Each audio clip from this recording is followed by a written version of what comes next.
I think it's fair for you to be given the opportunity to reply to the Vice President. I think I don't want to do this, but since siya na yung nagsabi,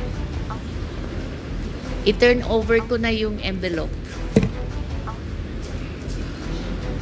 The envelopes where the money was. Comsec. So it's 9 envelopes. Kuha po yung envelope. So it says hope and the amount is there. Pero ako ang nagsasabi kasi I was the one who fired her out of the Department of Education. Yung dalawang rason na yon ang rason kung bakit siya pinaalis sa Department of Education SNS. Good afternoon, VP. Yes. VP, as we're speaking right now po, mayroong ongoing House probe. Actually, a minutes ago, former Undersecretary Gloria Mercado says you gave her envelopes containing 50,000 each from February to September 2023 when she was with Hope or the Health Orchestrate Positive Learning, a DepEd project. She believes it could be to influence her decision as Hope. Your response po? Dapat siguro kung mag-akusa siya ng ganyan, dapat may papel siya. Tulad ng ako, pag inaakusahan ako, pag sumasagot ako, binibigay ko yung papel. Gloria Mercado is a disgruntled former employee of the Department of Education. She was let go because of loss of trust and confidence sa Office of the Secretary.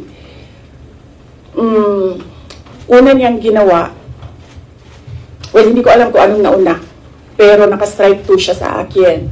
Ang una niyang ginawa, nag-solicit siya ng 16 million pesos sa isang kumpanya on paper using my name without any authorization from the Department of Education. Bibigay ni JC sa inyo mamaya yung papel. Kalagay dun.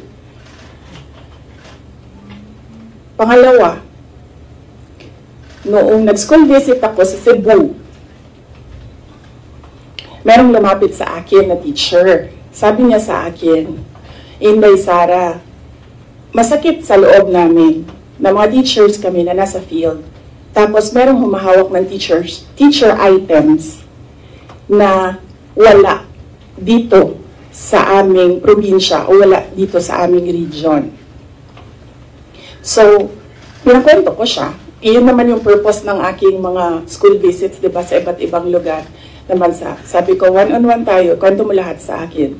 And then it turned out, ang HR mismo ng Department of Education, our Undersecretary, took a teacher item from Region 7, nilagay niya sa central office for a non-teaching task. Ginawa niyang executive assistant niya. Ang apelido nun, Villar.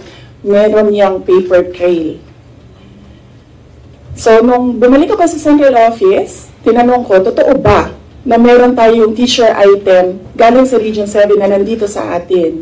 Totoo daw, nasa HR. HR pa mismo ang gumawa ng parang injustice sa teachers namin sa field.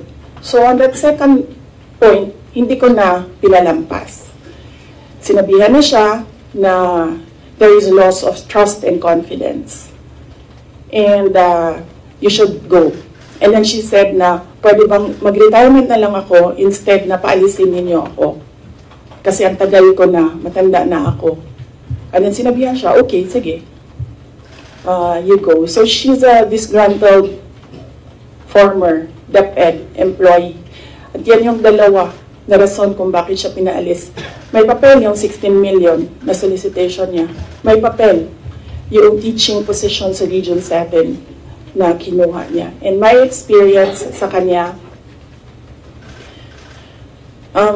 ayoko, factual lang ako ayoko atakihin yung pagkatao niya. Pero when she was HR of the Department of Education, meron kasi akong time dyan for our USEX and ASEX na hindi execom. So, pinapapunta ko yan sila kung sino man yung merong concern, sino yung may problema, pumunta kayo sa akin, mag one-on-one tayo. So, one of those times na one-on-one kami, siniraan niya yung isang USEC, isang ASEC ng Department of Education. And bago pa lang kami nun. In fact, pag alis ko, 2 years lang kami, very, very new. Na nagulat ako. Kasi HR ka eh. Pag HR ka, hindi dapat ikaw yung mag-cause ng away-away sa loob ng institusyon. Dapat ikaw yung maging peacemaker. But siniraan niya yung isang ASEC and isang USEC sa akin mismo. And nagulat ako. Why attack the ASEC or the USEC sa kanilang pagkatao? Hindi naman trabaho. And then, ganun din ang ginawa niya. Nung umalis na siya sa Department of Education because of the 2 points, lumipat siya sa Senate. One of the offices of the senators, then nandiyan yan siya ngayon. And yung isang kaibigan ko doon sa Senado, narinig namin na sige na siya atake. Inaatake niya si Michael Poa, si Reynold Monsayap, si Gerald Chan. Nang iyan ngayon yung nakapangalan sa kanyang statement. Kaya kami, nung nagbasa siya kanina ng statement, hindi na kami nagulat. Kasi naririnig na namin sa opisina, dyan sa Senate, yung mga pinagsasabi niya after she was let go. I think, hindi lang siguro niya matanggap na kasalanan niya kung bakit siya pinalayas sa Department of Education. Pero hindi din talaga namin matanggap na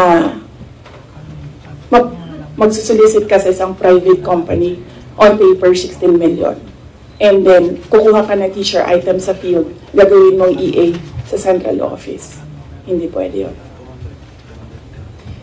VP, in relation to that, since you brought up yung names po ni Attorney Poa and Attorney Monsaya. So, during the probe earlier, she said that yung reason daw kung bakit daw siya nilet go ng DepEd nyo po was that she disagreed daw with Attorney Monsayak's suggestion that bidders in the DepEd computerization program just discuss it among themselves to avoid failed bidding. Ngayon ko lang narinig yan. Sa kanya ko lang narinig yan. Pero ako ang nagsasabi, kasi I was the one who fired her out of the Department of Education. Yung dalawang rason na yon, ang rason kung bakit siya pinaalis sa Department of Education. And as I said, may papel yon. Ibigay namin sa inyo ang papel. Ang HR record ni Villar, nasa Department of Education din. In fact, hanggang ngayon si Villar nasa region. Kasi sinabihan niya yung region bago siya umalis na ilagay yan sa region, wag yan sa teaching position. Pero that person is holding a teaching position. Kung nagustuhan mo ang bidyong ito, huwag mo kalimutang mag-comment, mag-like, mag-subscribe, at huwag mo din kalimutang i-click ang notification bell para updated ka sa mga susunod naming video. Maraming salamat po.